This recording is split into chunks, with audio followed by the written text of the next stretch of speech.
Congress party द्वारा कल यानी रविवार 18 फरवरी को कलायत विधानसभा में होने वाली रैली पूरी तैयारी होने के बाद प्रशासन द्वारा रद्द करवा दी गई, जिसको लेकर पूर्व मंत्री अशोक अरोड़ा ने भाजपा पर सवाल खड़े किए हैं। उन्होंने कहा कि कल जब प्रधानमंत्री का कार्यक्रम हो रहा था तब कलायत से मंत्री कमलेश डांडा अपने सैकड़ों समर्थकों के साथ कलायत मंडी में ही कार्यक्रम सुन रही थी, जिन्हें नहीं रोका गया। लेकिन जब कांग्रेस ने रैली की इजाजत मांगी तो इजाजत नहीं दी गई।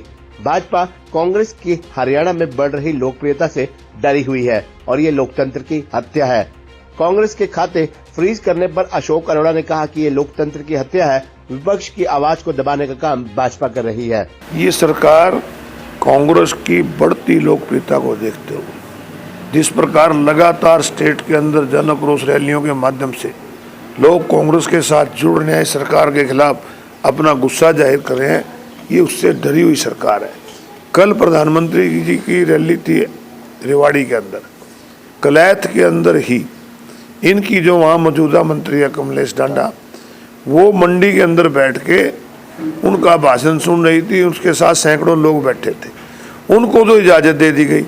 और कलायत में जब कांग्रेस पार्टी रैली की इजाज़त मांगी तो उनको रैली से इजाज़त देने से मना कर दिया। ये एक किस्म से प्रजातंत्र का हनन है। सरकार डर चुकी है, सरकार को इस प्रकार की घटनाएं नहीं करनी चाहिए। तो कब थी रैली और अब आगे कब रखी गई है रैली? 3 तारीख को दोबारा उसकी डेट दी गई है। 3 मार्च को जन आक्रोश रैली कलायत में होगी। कौन? हुड्डा साहब, उदयभान जी को? पूरा कांग्रेस पार्टी का जो हमारे प्रधान है, नेता प्रतिपक्ष है, राज्यसभा मेंबर है और भी नेता हैं, सभी उसमें है। कल कांग्रेस के कई खाते भी सीज किए गए, उसको लेकर क्या कहेंगे? पहले कहा कि इनका प्रजातंत्र पे विश्वास ही नहीं है। ये तो हर एक को डंडे के दम से दबाना चाहते हैं, परंतु कांग्रेस पार्टी ने उसकी अपील की, अपील ने उसके खाते खोल दिए हैं। परंतु सरकार चाहती है कि कहीं ना कहीं लोगों के मन में डर पैदा किया जाए, और आज यही है कि नेताओं के मन के अंदर डर पैदा करके आज उनको बीजेपी ज्वाइन करने का काम करते हैं। जो कांग्रेस में होते हैं या दूसरी पार्टियों में होते हैं तब तो ईडी की रेड होती है, जब तो घोटाले साबित होते हैं, और जब इनमें चले जाते हैं तो जैसे गंगा में नहा के इनके पाप धुल जाते हैं।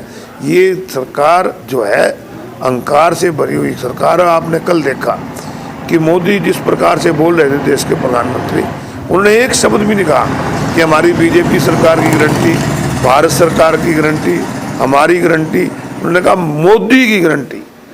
ऐसा अहंकार तो रावण भी कहा करता था, मैं लंकेश हूँ, तो वो भी रहा तो रहेंगे ये भी नहीं। किसानों के मुद्दे पर क्या कहेंगे? कांग्रेस खड़ी है उन लोगों के साथ समर्थन? कांग्रेस पार्टी निश्चित रूप से किसान के साथ है।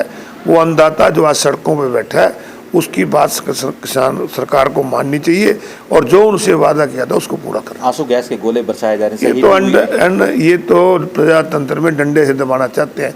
इस सरकार ने तो पहले सरपंच मारे, ओल्ड पेंशन स्कीम मांगन गए उनको मारे, आंगनवाड़ी वर्कर मारे, जो भी जाते हैं उनको डंडे से दबाते हैं। परंतु जो डंडे वाले हैं इनका अंत बहुत माड़ा होता है।